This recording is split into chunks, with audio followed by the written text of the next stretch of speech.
niñez, ¿usted soñó con que usted iba a llegar a ser una investigadora de reconocimiento internacional? No, para nada. Es como te digo, se da en el camino.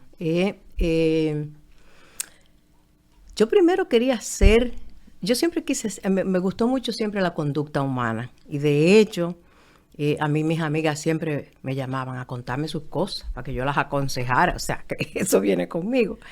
Pero yo quería hacer, era psiquiatría infantil. Y de hecho comencé a estudiar en los Estados Unidos, en la ciudad de Pittsburgh. Y a eso yo le he dedicado mi vida. Yo creo que lo que yo más he hecho en mi vida es tratar de crear conciencia sobre esta enfermedad para hacer un diagnóstico temprano, que la gente vaya al médico, no ya cuando vienen los trastornos de conductas. Que ya la medicina eventualmente va a ser basada en medicinas de precisión, porque hablábamos ahorita de conectomas, ¿verdad? De cómo un cerebro se conecta, que no es lo mismo el tuyo y el mío. Pues lo que te funciona a ti no me funciona a mí, porque nuestros cerebros podrían estar conectados de manera diferente.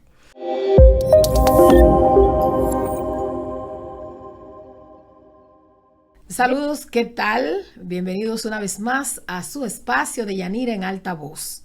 En esta segunda temporada vamos a estar conversando con especialistas de la salud y de otras ramas que van a llevar buenas orientaciones a ustedes. Conocemos sus vidas, pero también los aportes que hacen al desarrollo de nuestro país.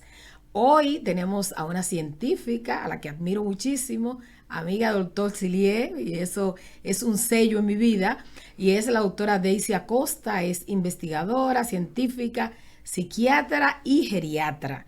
Entonces, en el transcurso de este espacio vamos a estar hablando de su vida y de cómo ha evolucionado la geriatría y la psiquiatría en nuestro país. Bienvenida, doctora. Deyanira, qué gusto volver a verte. Y estoy segura que el doctor Sillier nos está mirando y está muy contento. Amén. Siempre ustedes iban a la redacción. Siempre andábamos juntos, sí. Él me decía Lady Alzheimer. Sí, sí. Y vamos a hablar aquí de demencia, de Alzheimer, de cosas que a usted le preocupan, pero que quizás no sean tan profundos, como que se me... Y buscando los lentes lo tengo aquí. Bueno, doctora, vamos a hablar un poquito de su vida, porque a veces conocemos la trayectoria en materia de ciencia y salud, pero no de dónde usted viene. Hay personas que creen que para ser científico tienen que venir de una familia adinerada. Cuéntenos usted. Si tú supieras de dónde yo vengo, Deyanira. Ay, Dios mío. Yo vengo de un pueblito que a lo mejor ustedes no conozcan, que hoy es un pueblo ya que está muy, muy bien poblado, muy bonito. Ese pueblito se llama Castañuelas. Eso es en la provincia de Montecristi. Liniera. Liniera total. Y ese pueblito, ahora vuelvo y te digo, está muy diferente, pero cuando yo crecí ahí era muy rural. Mi papá, agricultor, sembraba arroz y guineos. Yo me acuerdo que viví mi vida en tiempo de sequía buscando el agua, porque el arroz necesita mucha agua para ¿verdad?, producirse de una manera buena. Y los guineos, que era otro producto importante en la línea noroeste, sobre todo cuando había unas compañías americanas que transportaban esos guineos. Mi papá era un gran productor de esos guineos. Y entonces el miedo no era que no había agua, que era sequía, eran los vientos, porque tumbaban todas las matas de guineo y era el desastre. O sea que así me crié yo, yendo con mi papá siempre para la finca, en lo que él andaba en sus caballos, explorando sus tierras. Yo me quedaba donde se sembraban los tomates, porque me encantaba comer los tomates con un salerito, y después regresaba y me recogía. Teníamos una casita muy linda ahí y fue una niñez muy linda, que la viví de esa manera. Mi mamá era la jefa de la casa y lo que mi mamá decía había que hacerlo. Entonces mi papá era muy apoyador, si eso vale de algo, y siempre nos defendía, siempre. Mi mamá era muy rígida. Es el equilibrio. Ese fue el equilibrio perfecto, la verdad que sí. Pero fue muy linda, yo viví una niñez muy bonita. ¿Y cómo le surge a usted estudiar medicina?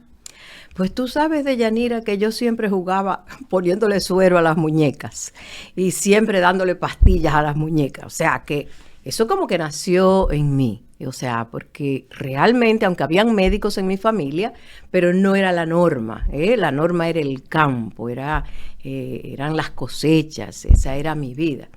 Pero siempre jugué eso y no, como que no fue nada de sorpresa cuando había que venir para la universidad a estudiar medicina. O sea, eso no, como que no se cuestionó nunca. Entonces, hoy por hoy, la mayoría bueno, yo tengo 4 hijos, son los 4 médicos. El padre de mis hijos también es médico. Todos mis sobrinos casi son médicos, o sea que eventualmente todos nos hemos vuelto médicos, así mismo es.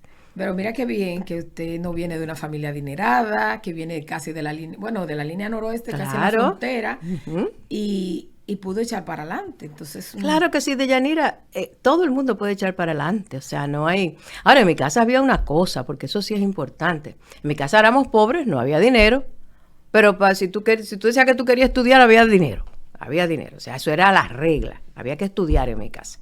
De hecho, todos somos súper profesionales. Hice lo mismo en mi casa con mis hijos. Mami, que vamos para unos 15 años y ya el vestido me lo puse en los 15 años de otro. Pues póngase otra vez el vestido, pero no hay dinero para vestido. Pero, mami, que hay una maestría en que... para eso sí hay dinero. Claro que sí. Pero, mami, tú me dijiste que no había dinero para el vestido de los 15. Y yo, para eso no hay, pero para la maestría sí hay. O sea, nos criamos así. Y eso fue lo que se instiló en nosotros, y así es toda mi familia. Se evidencia que nuestros hijos son el reflejo de lo que nosotros somos. Así es. Pero fíjate, como yo digo, todo el mundo llega donde tú quieras, y cómo yo llegué aquí, me pregunta mucha gente. Pues nada, es que si tú vas a pasar por esa puerta, no simplemente pase por la puerta. Si al tú llegar a esa puerta tú encuentras una basurita aquí, un papelito aquí, otro, quítalo del medio, párate, limpia el camino hasta que tú llegues. Cosa de que cuando llegues esté preparado ese camino para el otro que viene. Y yo pienso que eso es importante. ¿En qué universidad se graduó como médico? Mi alma mater, la Universidad Nacional Pedro Enrique Sureña, universidad que quiero, que amo, que me ha abierto las puertas siempre. Aquí estoy, aquí vivo, este es mi entorno. ¿Qué pasa con la UNFU? Que a sus profesionales como que los retiene y se especializan no importa dónde y vienen a hacer sus aportes aquí. Uh-huh. Es que esta es nuestra casa, o sea, es como una familia, es como... Te abren las puertas.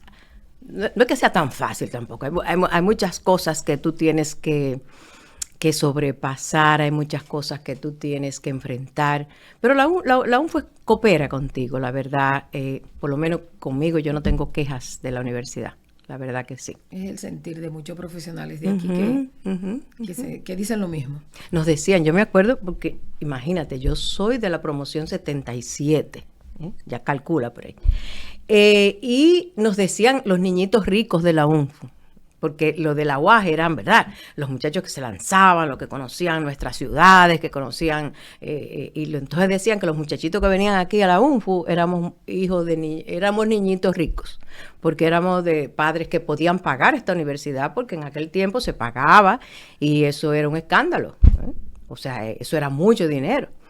Cuando, Deyanira, la verdad que la educación no tiene precio. La educación no tiene precio. O sea, es que no. O sea, ¿cuánto cuesta la universidad? Yo no sé, hay que pagarla, punto. Es así, la educación hay que pagarla. Entonces, ¿cuánto cuestan los plátanos? ¿Cuánto cuesta el arroz? Yo no sé. ¿Cuánto cuesta la universidad? Tampoco. Hay que comprar el arroz, hay que comprar los plátanos y hay que estudiar. Entonces, eso no se pregunta. Eso se trabaja para conseguirlo. No se negocia. No se negocia, definitivamente. Yo vengo de una familia muy numerosa y también esa era la regla. Claro. Usted estudia o estudia. O estudia y se acabó. Porque es que eso es lo que te asegura un futuro. No hay más nada que te asegure un futuro. Doctora, graduada en el 77, me dijo. Así es. En esa época era muy difícil todo y sobre todo para las mujeres, cómo se abre camino en la ciencia desde esa época hasta lograr lo que es. ¿Usted soñó con que usted iba a llegar a ser una investigadora de reconocimiento internacional? No, para nada. Es como te digo, se da en el camino. Yo primero quería ser, yo siempre quise, me gustó mucho siempre la conducta humana y de hecho a mí mis amigas siempre me llamaban a contarme sus cosas para que yo las aconsejara, o sea, que eso viene conmigo. Pero yo quería hacer, era psiquiatría infantil y de hecho comencé a estudiar en los Estados Unidos, en la ciudad de Pittsburgh, en el St. Francis General Hospital, psiquiatría infantil. Pero de Yanira, ¿qué me pasó?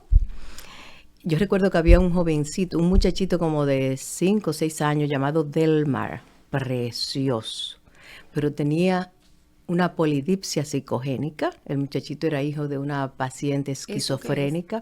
Es cuando se toma mucha agua de manera obsesiva, mucha agua. Y eso conlleva lo que se llama una diabetes insípida. Es por eso estaba el niño interno. Y el muchachito me cogió mucho cariño, yo a él. Y cuando me veía en los pasillos me decía, ¡mamá! Y ya yo quería adoptar al muchachito. Después vino otro jovencito con una esquizofrenia también infantil, que hablaba con la zanahoria, de estas alucinaciones, y ya también quería adoptar al muchachito. Y el jefe del programa me llamó y me dijo, mire, usted no va para esto. Usted no va para esto, usted no puede estar aquí. Entonces lo reconsideré, me fui al otro extremo de la población y realmente ahí me quedé. Eso era lo mío. Realmente la población geriátrica, los viejos, a mí me gusta decirles viejos. Dígale viejo. A mí me encanta decir los viejos. Grandes olvidados. A mí me encanta decir viejo. Nadie quiere que se diga la palabra viejo, nadie quiere nada viejo, pero viejo es viejo y nuevo es nuevo. Entonces, ahí me quedé. Esas personas te enseñan tanto. Todavía el día de hoy, un paciente entra a mi consulta y yo me pregunto si él me debe de pagar a mí o yo a él, porque las enseñanzas son invaluables. Entonces, en ese devenir, ¿verdad? Parte de tu entrenamiento, cuando tú estás hablando de psiquiatría geriátrica, es el deterioro cognitivo. Es uno de los grandes retos de este siglo. Junto, tan importante como lo es el cambio climático, como lo es la salud, como es la alimentación, como es la energía, porque la neurodegeneración es tremenda, la cantidad de personas mayores con neurodegeneración y las demencias. Estamos hablando de que ahora mismo hay unas 55, 60 millones de personas en el mundo con demencia, a triplicarse para el 2050, a unos 150 millones. ¿Qué es lo que está pasando, doctora? Que nos estamos poniendo viejos. Y el factor de riesgo más importante para el deterioro cognitivo es la edad. De hecho, se duplica la prevalencia después de los 80 años, cada 5 años, después de los 70 años, cada 5 años se duplica la prevalencia, porque por eso mismo, porque el factor de riesgo más importante es la edad. Aparte de muchos otros factores de riesgo, hay 14 factores de riesgo importantes para tú terminar, ¿verdad?, con un deterioro cognitivo y que tú lo puedes evitar. Cítenos alguno, doctora, que aquí hay espacio, aquí hay tiempo. Pues mira, hay lo que se llama factores de riesgos modificables y no modificables. Por ejemplo, si tú tienes un factor genético, eso tú no lo puedes modificar, claro, ¿verdad? Por ejemplo, en Colombia hay unas 700 familias que tienen un gen que se llama el gen de la presenilina 1. La persona que tiene ese gen le va a dar demencia porque le va a dar. Es un gen determinístico. Entonces, esas personas saben y han visto a su papá, a su mamá, al tío, al abuelo, al primo, al sobrino con demencia. Entonces, eso es un gen determinístico, pero hay genes que son modificables, que tú lo puedes modificar a lo largo del tiempo. Y hay 14, justo el pasado mes de junio, aparecieron 2 factores de riesgo más que fueron publicados. Los últimos 2 fue la falta de visión y la polución del aire. Mira, cuando yo veo a toda esta gente caminando por ahí por la Churchill, con esa cantidad de monóxido de carbono, con todos esos carros por ahí, y yo digo, no, es que esto es un medio de cultivo para las demencias y la gente no se da cuenta. ¿Tú crees que está cuidándote porque te está ejercitando y te está exponiendo entonces tú te estás exponiendo a otro factor de riesgo, quizás más importante? Entonces, cuando usted vaya a caminar, no vaya donde haya mucha congestión de carros, Para eso está la avenida Nacaona, que la cierran. Váyase a otro sitio donde no haya tanta polución. Eso es uno de los factores, pero lo más importante que podemos controlar son los factores de riesgos cardiovasculares. Por ejemplo, la presión arterial, las dislipidemias, colesteroles, triglicéridos, la glicemia, esa glicemia es la hiperglicemia, ¿verdad? La diabetes, matadora en el cerebro. Daña mucho la microcirculación cerebral y eso hace que si tú vas a tener un deterioro cognitivo, tipo neurodegenerativo como el Alzheimer, si le agregas el factor vascular como el LDL, sobre todo el colesterol de baja densidad, que es el colesterol malo, entonces tú estás precipitando o hace que ese deterioro cognitivo galope, en vez de que vaya más despacio. Entonces, todos esos son factores de riesgo. El sedentarismo, la gordura truncal, esta gordura de aquí de la barriga, muy importante de tener controlada. La educación es un factor de riesgo a lo largo de la vida. Y debo decirte algo de ella. Explíquelo. Mira, cuando yo comencé a hacer mis investigaciones, que comenzamos por ahí en los sectores de Villa Francisca, San Carlos, zona colonial, mejoramiento social, esas zonas aledañas, eso fue en el año 2003. Ahí ninguna persona mayor sabía leer y escribir. Todas nos firmaron los consentimientos informados con una crucecita.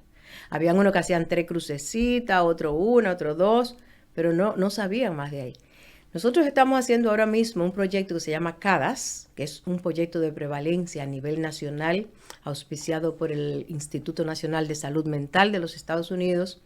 Ya vamos por Cotuí, o sea que hemos arrasado casi el país completo.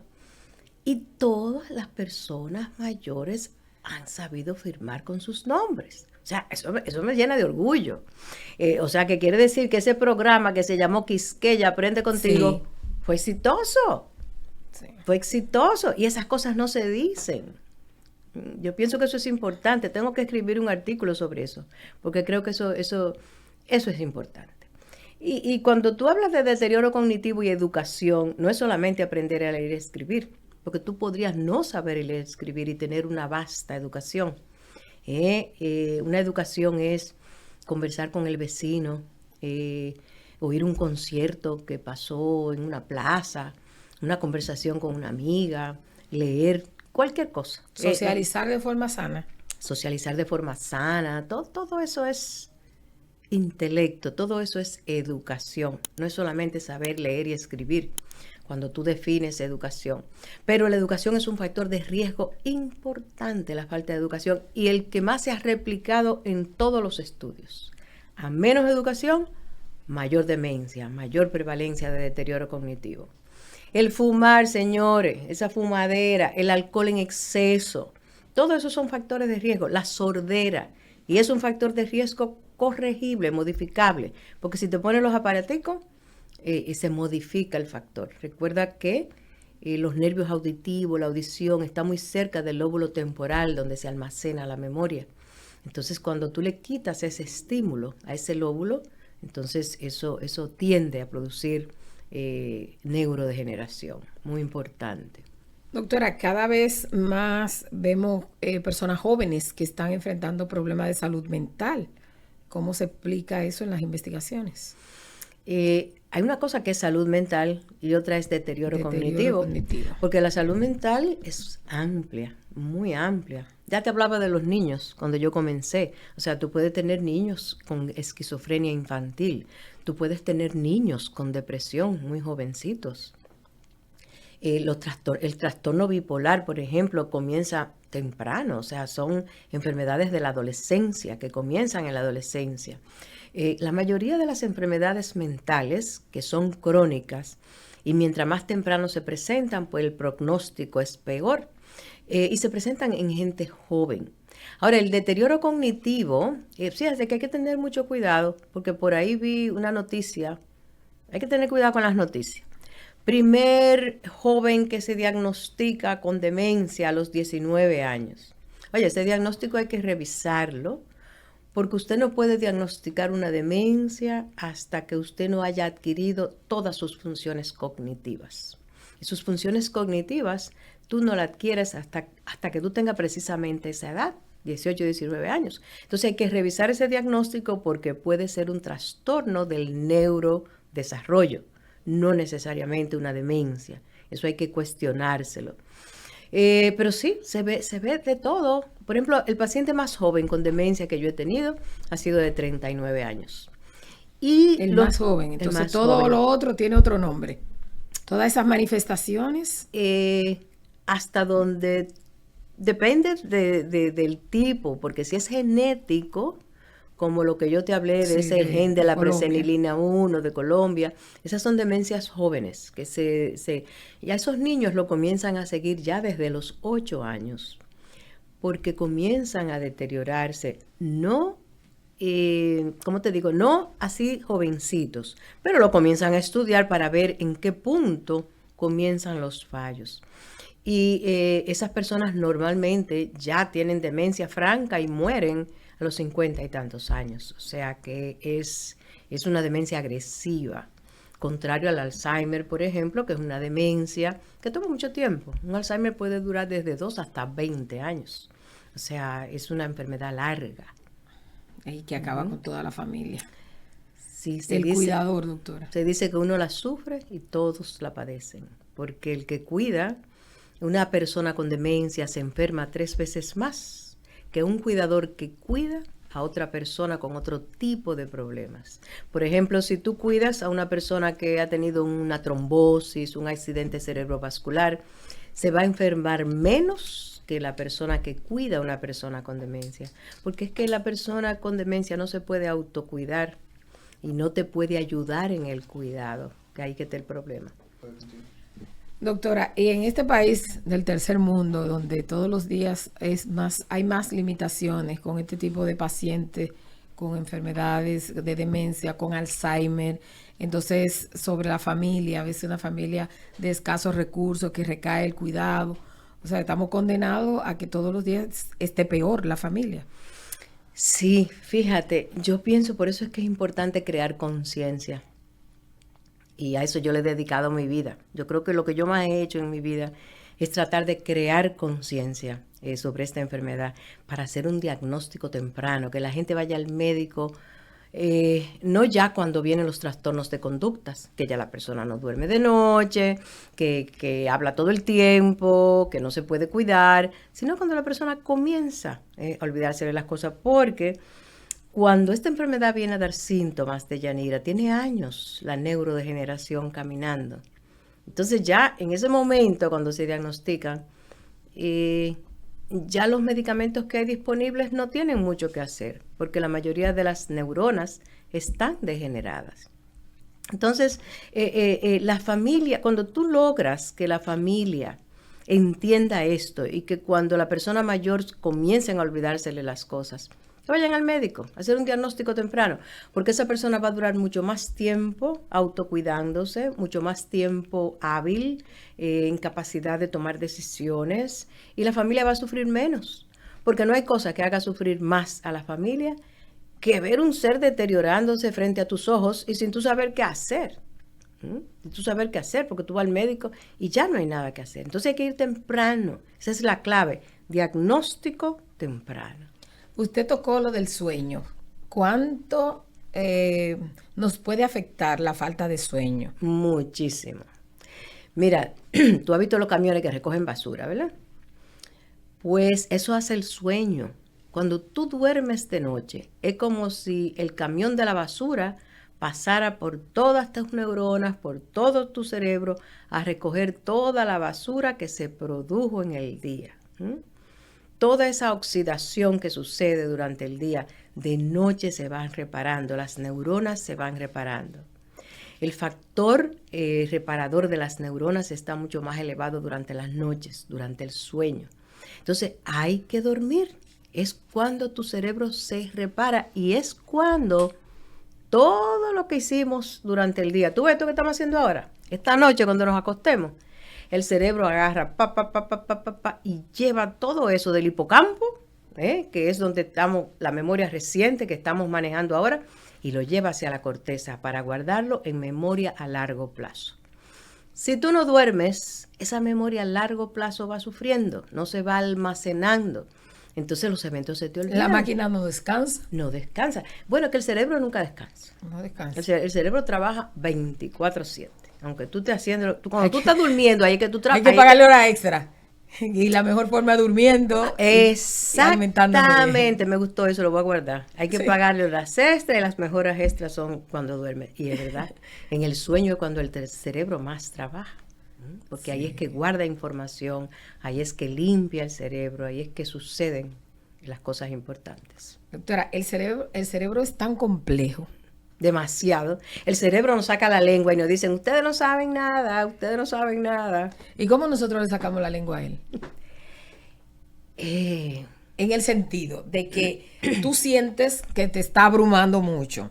Tú sabes que no está bien. ¿Cómo yo vengo y le hago una contrajugada al cerebro y le digo, espérate, vamos a hacer esto, esto es lo que va? Mira, yo digo que para nosotros sacarle la lengua al cerebro, lo primero que tenemos que hacer es irnos al banco de cerebros, estudiar el cerebro en sus funciones, para nosotros ver esas fallas, dónde es que suceden, por qué suceden, porque el cerebro no es nada más estructura, son las conexiones entre una cosa y otra. Tú puedes tener un cerebro hermoso, gordito, con sus 3 libras que él pesa, pero no se está conectando bien.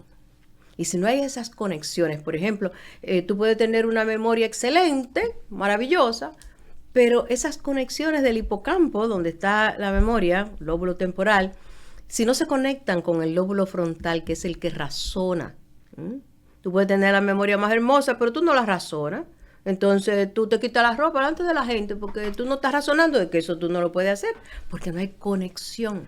Perfecto. Entonces el cerebro no es nada más masa cerebral, el cerebro es una autopista llena de nervios, de carreteritas que entran para acá, para allá, y todas las tenemos esas conexiones diferentes. Doctora, y nosotros tenemos en el país, y es el único de la región, el Banco Nacional de Cerebro, en el que De la usted región del Caribe. del Caribe, de la región del Caribe, Ujú. y está aquí en esta universidad. Absolutamente. Y usted es una de las cabezas de esto. Háblenos un poquito y para ver ese, cuando se habla de donar cerebro, la gente se pone la cabeza, Sí. pero hablen un poco de eso porque hay que tomar conciencia. Claro que sí, qué bueno que me lo preguntas, Deyanira. Y tú me decías ahorita que qué pasa con los egresados de la UNFU que se quedan en la UNFU. Pues mira, yo sí, después que comenzamos todas estas investigaciones, ¿verdad? Que tenemos desde el año 2000 haciendo investigaciones epidemiológicas de demencia. Nos dijimos, pero ven acá, ¿dónde están estas enfermedades en el cerebro? Pues lo que hay que estudiar es el cerebro, ¿verdad? No es los cabellos, no es la piel, es aquí adentro. Entonces, siempre quisimos el grupo de investigación de demencias 1066, que fue el que comenzó este movimiento en Cochin, sur de la India, durante la 14ª Conferencia Mundial de Alzheimer, recuerdo que en el año 98, nos Y juntamos. abro un paréntesis, perdón, para decir que la doctora fue presidenta de la Asociación Mundial del Alzheimer. Así es, 2008-2012.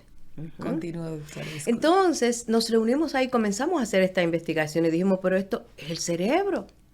Entonces, vuelvo al punto de que nosotros siempre pensamos en hacer una red de bancos de Latinoamérica y el Caribe, cosa de que pudiéramos intercambiar tejidos para estudiar de manera la neurobiología del cerebro.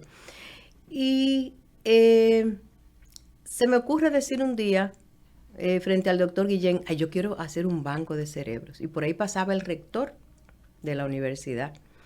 Y el doctor Guillén lo llama y le dice, mire, la doctora quiere formar un banco de cerebros. Dice, cuénteme, ¿qué es eso? Comenzamos a hablar.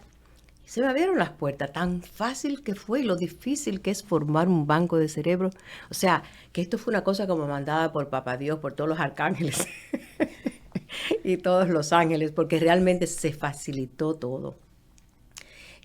Pues ahí comenzamos, buscamos el sitio donde lo íbamos a hacer. Se formó el banco,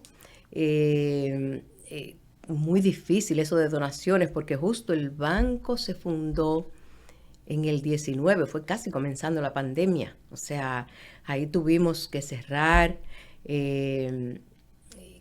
Al principio encontramos dificultad en términos de las donaciones y todavía hay que hacer mucha campaña para las donaciones porque la gente tiene miedo, la gente piensa que si te sacan el cerebro pues se te va a hundir todo, no se hunde nada, te ves igualito. pero tenemos en el banco hoy ya 24 encéfalos donados, lo que para nosotros es muchísimo, porque hay que considerar el tiempo de pandemia que tuvimos que cerrar.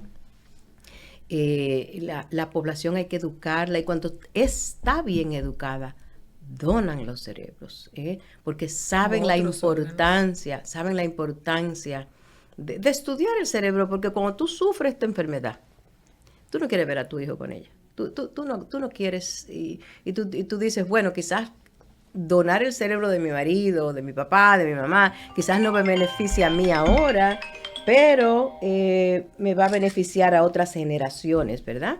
En otro momento.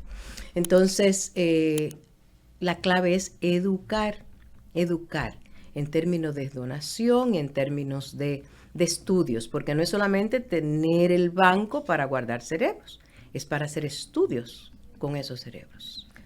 Doctora, ¿cuándo nosotros debemos recurrir a un psiquiatra? Pero para deterioro cognitivo o para lo que sea. Tú estás confundido y tú dices, no sé si de un psiquiatra, donde un psicólogo, con lo que me está pasando. Hay muchos mitos, el psiquiatra me va a medicar, ya después que me medican, ya yo dependo de ese medicamento para siempre. Qué mala fama tenemos los psiquiatras.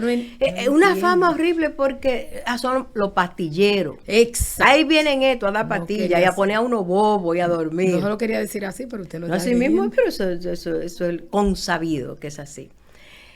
Pues fíjate que no es así. Ahora te voy a decir una cosa. Como profesional del área siento que tenemos muchas deficiencias farmacológicas, o sea que nuestros tratamientos tienen que ser mejorados. Tenemos que tener mejores medicinas más específicas para lo que hacemos, porque la medicina eventualmente va a ser basada en medicinas de precisión, porque hablábamos ahorita de conectomas, ¿verdad? De cómo un cerebro se conecta, que no es lo mismo el tuyo y el mío. Pues lo que te funciona a ti no me funciona a mí, porque nuestros cerebros podrían estar conectados de manera diferente. Entonces, todo eso dificulta la farmacología que nosotros hacemos, porque el cerebro es complicado.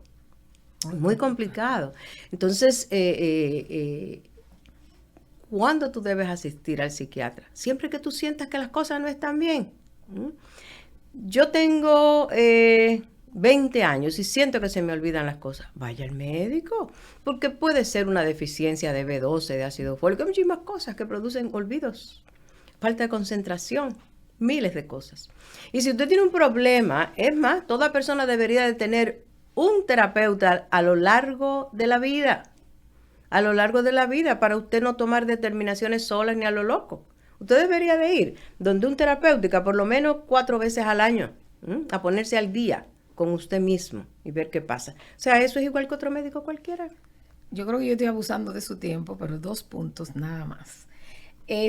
Así como se deteriora la salud mental, podemos decirle, yo le digo así, usted lo define como... Deyanira, no hay salud sin salud mental. Okay. Usted puede estar sanito físicamente. Y si usted está mal de su cerebro, de su cabeza, usted anda mal.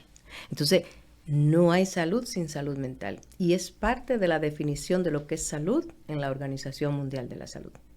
Como geriatra, ya aquí casi nunca llevamos a nuestros envejecientes, a nuestros viejos, a un geriatra, que es el médico que conoce todo su sistema.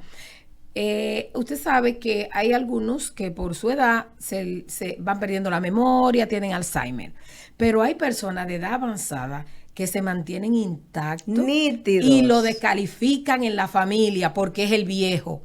¿Cómo podemos aprovechar esa sabiduría acumulada? Ay, Deyanira, ¿cuánto trabajo da eso? Porque que fíjate, el deterioro cognitivo, la vejez, las demencias, no es un solo estigma. Está el estigma de la vejez, ese es el primer estigma. Está el estigma de las demencias, que es tremendo. Está el estigma de que es una persona que no se puede valer por sí misma, que no hace nada. Es una carga. O sea, ¿cómo lo definen? Como una carga. Es una carga. Entonces, son muchos estigmas que hay que confrontar, que hay que pelear. Y el estigma número 1 es que es parte normal del envejecimiento. Eso es lo que creemos todo el mundo. Mami me repite la cosa muchísimo, es que ella está vieja. No, busque ayuda. Ese es el primer estigma, que es parte normal del envejecimiento. Eso es una enfermedad. Esto no es parte normal del envejecimiento, porque yo tengo viejo de 103 años, 103 años, yo tengo una viejita de 103 que está mejor que tú y que yo. Muy frágil físicamente, pero nítida. O sea, eso no es normal de la vejez. Número 1. Número 2, el estigma viene de que no hay nada que hacer. Te dio una demencia, te embromaste. Y no hay con qué tratarlo y no hay nada que hacer. Hay muchísimo que hacer. O ponle una inyección y bloquéalo. Yo he escuchado eso, doctora. Claro que sí, lo amarran también, de todo. Nosotros hemos visto de todo en este caminar, la verdad que sí. Que le digo a mis entrevistadoras que lo más lindo de todo lo que hemos hecho es si ellas realmente se pusieran a grabar todo lo que ellas encuentran en terreno, cuando están en terreno, cuántas cosas se oyen, cuántas cosas se ven. Qué lindo es ver, investigar y ver lo que pasa en nuestros mundos, en nuestros países, en nuestros barrios. Son muchas vivencias. Y nada, o sea, es mucho estigma, o sea, son estigmas dobles. Y yo le llamo que también que hay un estigma gubernamental, y ese no lo dejé de decir, públicalo. Aquí hay un estigma gubernamental en términos de las demencias. ¿Por qué? Bueno, le hacen caso. La Organización Mundial de la Salud lanzó un plan mundial de demencias y se hizo una conferencia de ministros de salud en todo el mundo en el 2015 y en el 2017 se lanzó este plan y todos los ministros acordaron que iban a tener un plan de demencia en sus países. Y solamente 29 países de los 194 estados miembros de la Organización Mundial de la Salud tienen un plan. En la República Dominicana hay un plan, señor ministro de Salud, que está engavetado en una gaveta. Aunque usted me dice que no está tan engavetado como yo digo, pero no está en función. Ese plan tiene que estar en función, porque eso es lo que va a determinar que los pacientes con demencia y sus familiares sean atendidos, se les preste atención y sean parte de nuestra sociedad. Por último, doctora, la investigación en la que ustedes están centrados ahora, los Finger. Nosotros tenemos muchas, ¿a cuál tú te refieres? Porque ahora mismo yo tengo CADAS, que es esa que yo te digo que es grande, porque es a nivel nacional y es de prevalencia de demencia y factores de riesgo de demencias en la República Dominicana, Cuba y Puerto Rico, los 3 países del Caribe, que es donde la demencia es más alta de América Latina.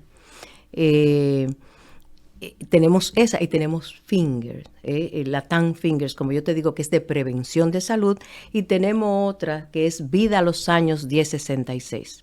Esa la terminamos, estamos analizando una base de datos enorme, porque esa es de muchos países, o sea que estamos en esa, pero Fingers, que es prevención, señores, un estudio de prevención en un país pobre como el nuestro, eso es algo maravilloso. Estamos haciendo estudios de prevención. No estamos tratando cosas, estamos previniendo.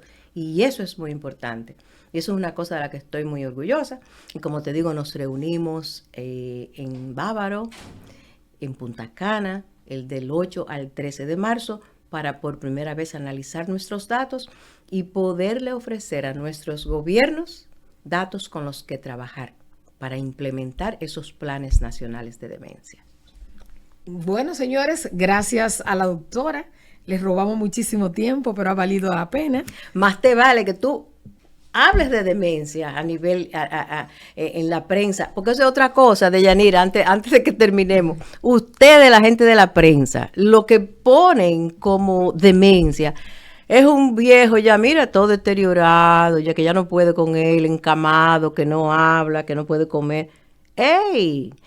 Para que eso llegue ahí, hay un trecho desde que se te diagnostica una demencia hasta que eso llegue allá. Es como otra enfermedad, como otra cualquiera. Entonces usted tiene que darle vida y calidad de vida a ese trecho tan grande. O sea que la prensa tiene que cambiar la manera en que saca hacia afuera lo que es el deterioro cognitivo. Yo la autorizo a usted para cuando usted vea algo así, usted me llame y diga, vamos a contrarrestar esto y vamos a hablar. te prometiste aquí delante de todo el mundo. Claro que sí. Te comprometiste. Usted sabe cómo yo era con el doctor Sillier. Sí, yo lo sé. Así es que ese legado vamos a quedarnos aquí. Así sea. Bueno, gracias por su sintonía y la próxima semana tendremos un programa similar.